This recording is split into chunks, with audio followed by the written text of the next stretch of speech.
अस्सलाम वालेकुम बेटा चैप्टर नंबर 21 जैसे कि हमने स्टार्ट किया हुआ था, उसका आज का हमारा टॉपिक है बेसिक फोर्सेस ऑफ नेचर।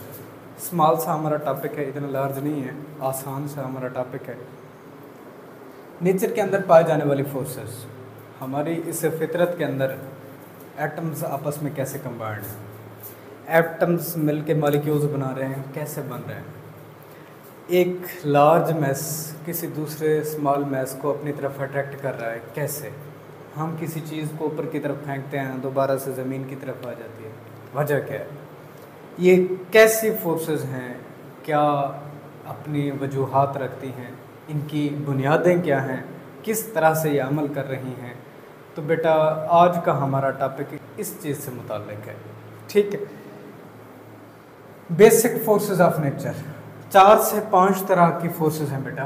सबसे बड़ी और अहम फोर्स ग्रेविटेशनल फोर्स, जिससे आप सारे फैमिलियर हैं कि आप जब भी कभी किसी चीज़ को ऊपर की तरफ फेंकते हैं तो दोबारा वो ज़मीन की तरफ आ जाती है, ठीक है बेटा।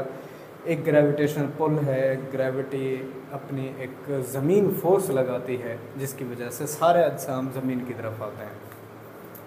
दूसरी बेटा मैग्नेटिक फोर्स। अगर चार्ज पार्टिकल हरकत में आ जाए, मूव करे, तो उसकी मोशन की वजह से उसकी एक प्रॉपर्टी आ जाती है बेटा। अब मोशन भी इस तरह की हो कि वो एक्सेलरेट कर रहा हो, ठीक है बेटा। तो एक्सेलरेट करते हुए चार्ज के ख़ास एक रीजन के अंदर मैग्नेटिक फील्ड प्रोड्यूस होती है। अब इस फील्ड के अंदर जब दूसरा कोई चार्ज पार्टिकल आता है तो वो एक फोर्स महसूस करता है जिसे मैग्नेटिक फोर्स कहते हैं बेटा। फिर तीसरी फोर्स है बेटा इलेक्ट्रिक फोर्स, कि अगर कोई चार्ज रेस्ट की हालत में हो लेकिन उसके ऊपर चार्ज की वजह से किसी दूसरे चार्ज को वो अपने फील्ड के अंदर जो फोर्स लगाता है उसे इलेक्ट्रिक फोर्स कहते हैं। वीक न्यूक्लियर फोर्स बेटा, weak nuclear force repulsive forces. अगर प्रोटॉन की बात की जाए तो एक ख़ास लेवल के ऊपर वीक फोर्सेस सबसे ज़्यादा प्रोमिनेंट हो जाती हैं, मतलब कि ये एक दूसरे को रिपेल करना शुरू कर देते हैं। तो एक ख़ास हद तक इन छोटे पार्टिकल्स को आप एक दूसरे के करीब ला सकते हैं, और ऐसी फोर्सेस को बेटा कहा जाता है वीक न्यूक्लियर फोर्सेस। इसके बाद है बेटा strong nuclear forces. Strong nuclear forces बेटा कौन सी हैं? तो यहाँ पर प्रोटॉन न्यूट्रॉन के दूर दूर हों तब स्टेबिलिटी ऑफ अ न्यूक्लियस जिन फोर्सेस की वजह से बनी रहती है उन्हें बेटा कहा जाता है strong nuclear forces. Unification of electric and magnetic forces. Electric force कैसे अमल करती है, किस वजह से होती है। फिर मैग्नेटिक फोर्स किस वजह से अमल करती है। यूनिफिकेशन पहली मर्तबा किस साइंटिस्ट ने आके वजाहत दी थी। तो बेटा आप अगर देखना चाहें तो इलेक्ट्रिक फोर्स, इसका फॉर द फर्स्ट टाइम जो कंसेप्ट दिया था वो साइंटिस्ट थे बेटा फैराडे, ठीक है बेटा।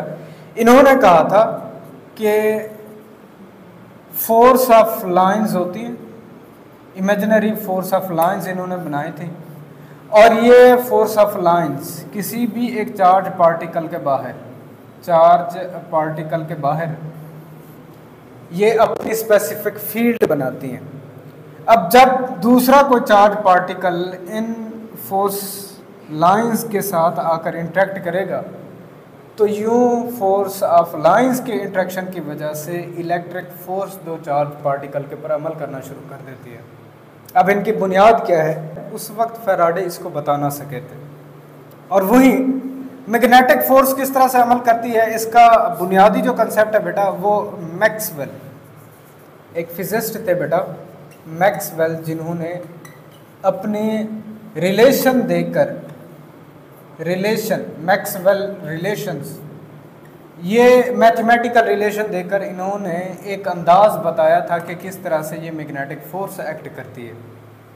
तो इनके इब्तदाई जो कंसेप्ट थे इन दो साइंटिस्ट ने दिए थे। अब इसके बाद बेटा है स्ट्रांग न्यूक्लियर फोर्स। हमेशा शॉर्ट रेंज होती है, थोड़े से फासला के लिए अमल करती है। इसकी रेंज की अगर बात की जाए तो 10 की ताकत -15 मीटर की रेंज रखती है ये हमेशा जो स्ट्रांग न्यूक्लियर फोर्स है बेटा, एक न्यूक्लियस को स्टेबल करने के लिए जब भी कभी आप स्टेबल न्यूक्लियाई देखेंगे तो उसके अंदर आपको dominant force, strong nuclear force दिखाई देगी। ठीक है बेटा। इलेक्ट्रोमैग्नेटिक फोर्स क्या है? इसे लॉन्ग रेंज फोर्स कहते हैं बेटा, ज़्यादा रेंज तक अमल करती है। जितने भी केमिकल रिएक्शंस हैं इनकी वजह यही लॉन्ग रेंज फोर्स होती है। लॉन्ग रेंज फोर्स हो जाने की वजह से ही तमाम तरह जितने भी हमारे चार्ज पार्टिकल्स हैं इनके दरमियान में केमिकल बॉन्डिंग प्रोसेस हो रहा होता है, केमिकल रिएक्शंस हो रहे होते हैं। इनके बॉन्ड्स बनने के जो अमल हैं वो बॉन्ड्स एटम्स को आपस में इकट्ठा करने के इन्हीं लॉन्ग रेंज फोर्सेस की वजह से होता है।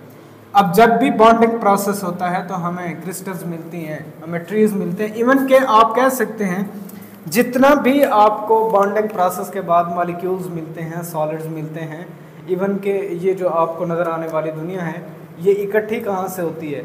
इन लॉन्ग रेंज फोर्सेस की वजह से। ये जब डोमिनेंट होती हैं तो वहाँ छोटे छोटे पार्टिकल्स आपस में जुड़ना शुरू हो जाते हैं, स्टेबिलिटी अपनी एक्वायर करते हैं और फिर एक मॉलिक्यूल, एक आयन की सूरत के अंदर, एक क्रिस्टल की सूरत के अंदर नंबर ऑफ क्रिस्टल्स मिलकर सॉलिड की सूरत इख्तियार कर लेते हैं।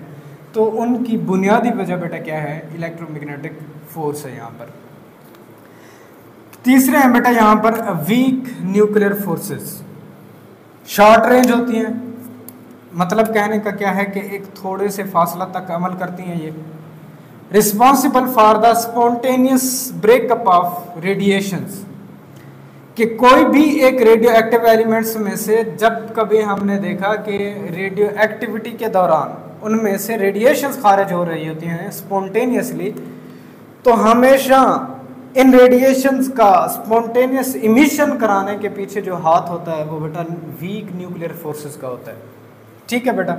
ये फोर्सेस जिम्मेदार होती हैं किसी भी एक रेडियो एक्टिव न्यूक्लियाई के लिए कि वो अपने अंदर से रेडिएशंस को इमिट कर दे। रिपल्सिव टाइप होती हैं।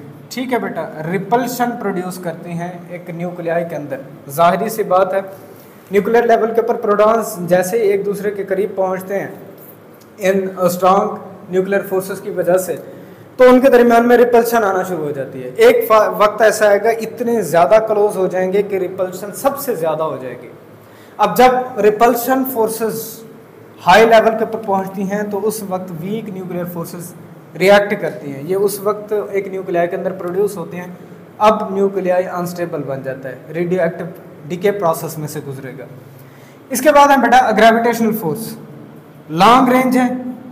अमूमी तौर पर हमने देखा है जितना वहाँ हमारा गैलेक्सी सिस्टम है, एक हमारे सन के बाहर हमारे अर्थ रिवॉल्व कर रही है और भी प्लैनेट्स रिवॉल्व कर रहे हैं। हमारे अर्थ के बाहर देखें तो मून जब रिवॉल्व कर रहा होता है तो उसकी वजह कि हर एक प्लैनेट का हमारे प्लैनेटरी सिस्टम के अंदर अपने सही सही मदारों के अंदर घूमना, सही तरतीब के अंदर रोटेशन करना, उसकी वजह बेटा क्या है? हमारे पास ये ग्रेविटेशनल फोर्सेस हैं। इतनी लॉन्ग रेंज हैं, आप गैस कर सकते हैं कि हमारे अर्थ से हमारे सन का या फिर हमारे अर्थ से हमारे मून का कितना कुछ डिस्टेंस है। तो इतने बड़े फासले तक ये अमल करती हैं। तो ये लास्ट वन हमारे पास फोर्सेस थी जो बेसिक फंडामेंटल फोर्सेस हैं, ग्रेविटेशनल फोर्स। इसके बाद बेटा है unification of electromagnetic and weak forces. Electromagnetic और वीक फोर्सेस का कंसेप्ट जो एक्सेप्ट किया गया बाद में, 100 साल पहले तो साइंटिस्ट लगे हुए थे ना कि कैसे ये इलेक्ट्रोमैग्नेटिक वेव्स पैदा हो रही हैं, इनकी बुनियाद क्या है, किन की वजह से ये प्रोड्यूस होती हैं। बेटा देखें, फोर्स का अमल करना एक अंदाज तरीक़ाकार है, लेकिन इस फोर्स के पीछे वजूहात क्या हैं, ये फोर्स कहाँ से पैदा हो रही है, इसका ओरिजिन क्या है, इसके बारे में जो बेटा for the first time concept दिया था ग्लासगो और विनबर्ग। तीसरे एक साइंटिस्ट थे डॉक्टर अब्दुल सलाम, जो कि पाकिस्तानी नजाद एक बरतानवी साइंटिस्ट थे, जिन्होंने for the first time electromagnetic waves हों या फिर वीक फोर्सेस हों, इनकी बुनियाद है क्या, किन पार्टिकल्स की वजह से ये आती हैं फोर्सेस और इन फोर्सेस की एग्जिस्टेंस किन पार्टिकल की वजह से होती है, इनके बारे में इन्होंने कंसेप्ट दिया था बेटा 1979 के अंदर, 1979 के अंदर।